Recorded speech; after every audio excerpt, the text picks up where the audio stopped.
Dear students, a very warm welcome to all of you in my today's lecture of Operations Research. In today's lecture, we will discuss upon the topic Methods for Solving Operations Research Models. यानी कि operation research में जो particular models develop किए जाते हैं for the purpose of solving the complex problems, तो उन particular complex problems को सॉल्व करने के लिए हम किन पर्टिकुलर मेथड्स को फॉलो करते हैं, हम आज के लेक्चर में उन पर्टिकुलर मेथड्स को डिस्कस करेंगे. In general the following three methods are used for solving OR models. तीन पर्टिकुलर मेथड्स यहां यूज किए जाते हैं, जिसमें से the very first method is known as the analytical, या फिर हम इसको डिडक्टिव मेथड का नाम भी देते हैं. है क्या इस मेथड में और किस तरीके से ऑपरेशन रिसर्च मॉडल को सॉल्व किया जाता है इस मेथड के द्वारा. इस मेथड में क्लासिकल ऑप्टिमाइजेशन टेक्निक का यूज किया जाता है. डिफरेंट टाइप की क्लासिकल ऑप्टिमाइजेशन टेक्निक्स हैं, जैसे कि कैलकुलस है, फाइनाइट डिफरेंस है, ग्राफ्स है, इनका यूज किया जाता है. और इनका यूज करते हुए OR मॉडल्स के सॉल्यूशन को फाइंड आउट किया जाता है. होता क्या है इस केस में, हम क्या करते हैं, जनरल सॉल्यूशन जिसे हम सिंबल के द्वारा स्पेसिफाई करते हैं. तो सिंबल के द्वारा स्पेसिफाई करते हुए हमें जनरल सॉल्यूशन मिलता है with the help of analytical method, और उसके हेल्प से हम ऑप्टिमल सॉल्यूशन को ऑब्टेन कर सकते हैं. तो कुल मिला के दी हुई प्रॉब्लम के रेफरेंस में जब हमें एक जनरल सॉल्यूशन ऑब्टेन करना होता है तो उसको हम सिंबल के बेसिस पर स्पेसिफाई करते हैं, और फिर इन क्लासिकल ऑप्टिमाइजेशन टेक्निक का यूज करके उस मॉडल के रेफरेंस में ऑप्टिमल सॉल्यूशन को ऑब्टेन करते हैं. इसको हम एक प्रॉपर एग्जांपल के बेसिस पर डिस्कस कर सकते हैं. जैसा कि इन्वेंटरी मॉडल को यहां पर मैं डिस्कस किया है एग्जांपल में. एक इन्वेंटरी मॉडल को हम काउंट करते हैं और उस इन्वेंटरी मॉडल के बेसिस पर जो टोटल कॉस्ट है उसको डिटरमाइन करने के रिगार्डिंग एक फॉर्मूला दे रखा है. And this formula is total cost TC is equal to D/Q into C0 plus Q/2 into CH. ये इन्वेंट्री के रेफरेंस में टोटल कॉस्ट को डिटरमाइन करने का फॉर्मूला है जब आप इन्वेंट्री को फॉलो करते हो, इन्वेंट्री को कैरी करते हो. ठीक है, जहां टोटल TC किसको रिप्रेजेंट कर रहा है, टोटल वेरिएबल इन्वेंट्री कॉस्ट को रिप्रेजेंट कर रहा है. D का मतलब होगा एनुअल डिमांड, C0 का मतलब होता है यहाँ पर ऑर्डरिंग कॉस्ट पर ऑर्डर, यानी कि अगर आप ऑर्डर देते हो इन्वेंट्री को के रेफरेंस में तो एक ऑर्डर की जो ऑर्डरिंग कॉस्ट है उसको C0 से रिप्रेजेंट किया जाता है. CH का मतलब होता है carrying cost per time period, यानी कि जो आपने एक्स्ट्रा इन्वेंट्री आपके पास अवेलेबल है उसको कहीं ना कहीं आपको वेयर हाउस में स्टोर करना पड़ेगा. तो जब वेयर हाउस में स्टोर करते हो तो उसके रिगार्डिंग जो carrying cost per time period है उसको CH से रिप्रेजेंट किया जाता है.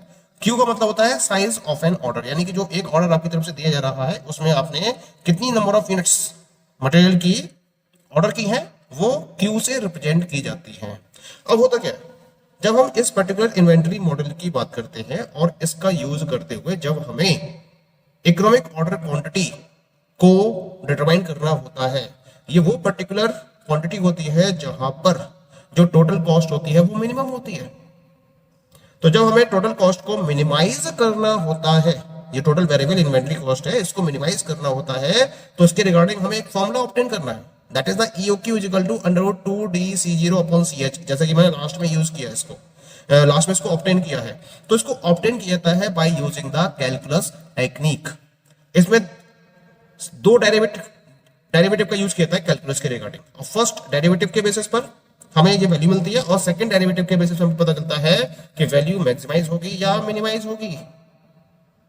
तो यहां पर टू वे में डेरिवेशन किया जाता है. पहले तो फर्स्ट डेरिवेशन किया जाता है TC का इन रिस्पेक्ट ऑफ Q, और फिर सेकंड डेरिवेशन किया जाता है इन रिस्पेक्ट ऑफ Q, और उस डेरिवेशन के बेसिस पर प्रॉपर कैलकुलस टेक्निक का यूज किया जाता है. और उसके बाद हम इस पर्टिकुलर फॉर्मूले यानी कि EOQ is equal to √2DC0/CH को ऑब्टेन करते हैं. इस फॉर्मूले का फायदा क्या है, इसके बेसिस पर हम इकोनॉमिक ऑर्डर क्वांटिटी यानी कि उस पर्टिकुलर क्वांटिटी को डिटरमाइन कर देते हैं जहां टोटल कॉस्ट क्या होगी, मिनिमम होगी। तो ये बेनिफिट होगा इस पर्टिकुलर टेक्निक का। ठीक है, अब हम बात करते हैं about the second method. Second method इसे हम बोलते हैं न्यूमेरिकल या फिर इसको हम इटरेटिव मेथड का नाम देते हैं। इससे ऊपर जो हमने मेथड डिस्कस किया था इसको हम नॉन इटरेटिव मेथड का नाम देते हैं, क्योंकि यहां पर न्यूमेरिकल वे में वेरिएबल्स को डिटरमाइन नहीं किया जाता है, सिंबॉलिकल वे में मॉडल को रिप्रेजेंट किया जाता है और उसके बेसिस पर प्रॉब्लम का ऑप्टिमम सॉल्यूशन फाइंड आउट किया जाता है। लेकिन जब हम न्यूमेरिकल या इटरेटिव मेथड की बात करते हैं तो यहां पर क्या होता है, नंबर ऑफ वेरिएबल्स के टर्म्स में मॉडल को रिप्रेजेंट किया जाता है और उसके बाद उसका ऑप्टिमम सॉल्यूशन काउंट किया जाता है। इसी वजह से इसको न्यूमेरिकल या इटरेटिव मेथड का नाम दिया जाता है। अब है क्या, इस मेथड को फॉलो कब किया जाता है, पॉइंट ये आता है। ऊपर जो हमने एनालिटिकल मेथड की बात करी थी, जब हम इस एनालिटिकल मेथड के बेसिस पर किसी एक पर्टिकुलर प्रॉब्लम के सॉल्यूशन को ऑब्टेन करने में फेल हो जाते हैं। फेल क्यों हो जाते हैं, क्योंकि नंबर ऑफ कंस्ट्रेंट्स या नंबर ऑफ वेरिएबल्स बहुत ज्यादा होते हैं और उनकी कॉम्प्लेक्सिटी की वजह से प्रॉब्लम के सॉल्यूशन को ऑब्टेन नहीं किया जा सकता है एनालिटिकल मेथड का यूज करते हुए। तो हम क्या करते हैं, हम न्यूमेरिकल मेथड का यूज करते हैं, जिसे हम इटरेटिव मेथड का नाम भी देते हैं।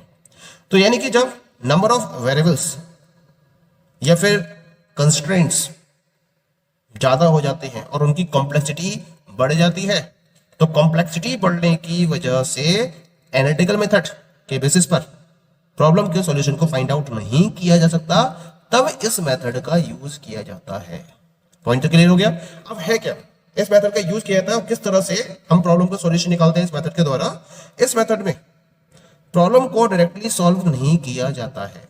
जैसे कि एनालिटिकल मेथड था, उसमें प्रॉब्लम को डायरेक्टली सॉल्व किया जाता था मॉडल डेवलप करने के बाद, लेकिन यहाँ प्रॉब्लम को डायरेक्टली सॉल्व नहीं किया जाता है।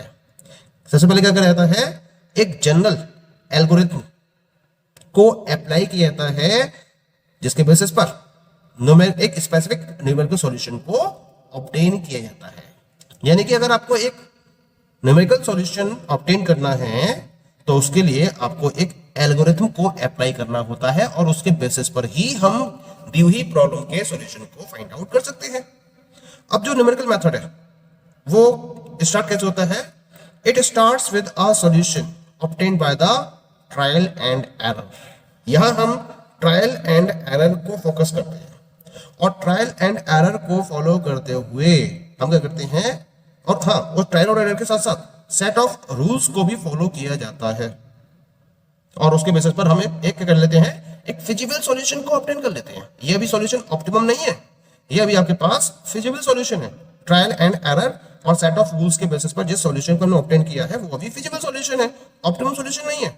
अब जो सॉल्यूशन हमने ऑब्टेन किया है उसको क्या करते हैं, जो और इंप्रूव्ड टेक्निक्स है हमारे पास, जो और इंप्रूव्ड सेट ऑफ रूल्स है, उनको उस पर अप्लाई करते हैं और तब तक हम उसको अप्लाई कर देते हैं जब तक कि हमारे पास ऑप्टिमम सॉल्यूशन नहीं मिल जाता है। इसी वजह से इस मेथड को हम नाम देते हैं किसका, न्यूमेरिकल मेथड का, या फिर इटरेटिव मेथड का नाम देते हैं। जैसे कि आगे आप सॉल्व करोगे ट्रांसपोर्टेशन प्रॉब्लम को, तो ट्रांसपोर्टेशन प्रॉब्लम में आपके पास एक प्रॉब्लम गिवन होती है, यहां नंबर ऑफ वेरिएबल्स क्या होते हैं या नंबर ऑफ कंस्ट्रेंट्स बहुत ज्यादा होते हैं, और जब नंबर ऑफ कंस्ट्रेंट्स ज्यादा होते हैं तो एनालिटिकल मेथड के बेसिस पर इसका सॉल्यूशन ऑब्टेन नहीं किया जाता। इसी वजह से यहां पर हम न्यूमेरिकल या फिर इटरेटिव मेथड का यूज करते हैं। तो यहां ट्रायल एंड एरर या फिर हम सेट ऑफ रूल्स को अप्लाई करते हैं। डिफरेंट सेट ऑफ रूल्स हैं, जैसे कि वोगल्स अप्रोक्सीमेशन मेथड है, लीस्ट कॉस्ट मेथड है, नॉर्थ वेस्ट कॉर्नर मेथड है। तो इन सारे ट्रायल एंड एरर मेथड्स या सेट ऑफ रूल्स के बेसिस पर हम ट्रांसपोर्टेशन प्रॉब्लम के फिजिबल सॉल्यूशन को ऑब्टेन करते हैं।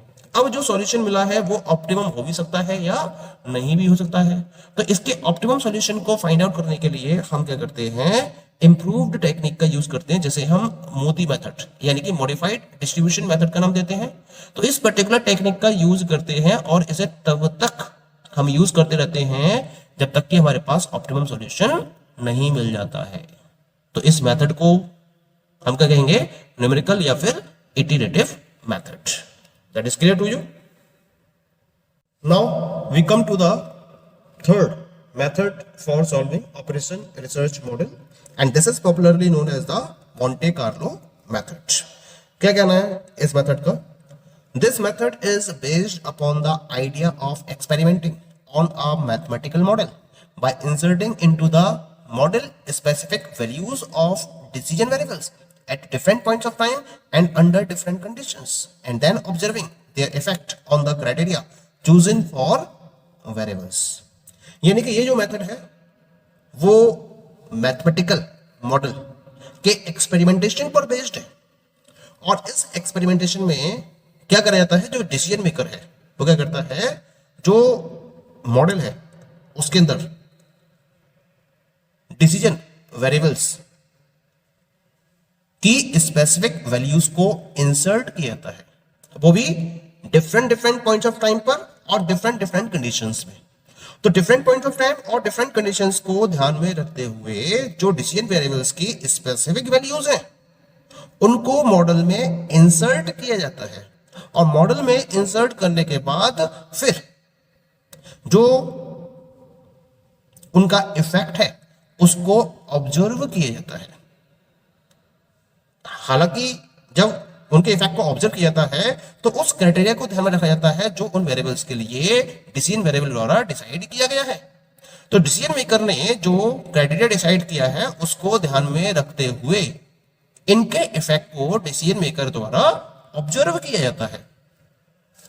अब है क्या इन दिस, जब हम इस मेथड की बात करते हैं तो इस मेथड में random samples of specified random variables are drawn to know how the system is behaving for a selected period of time under different conditions. The random samples form a probability distribution that represents the real life system, and from this probability distribution the value of the desired random variable can then be estimated. यानी कि एक proper way follow किया जाता है इस method में, जो specified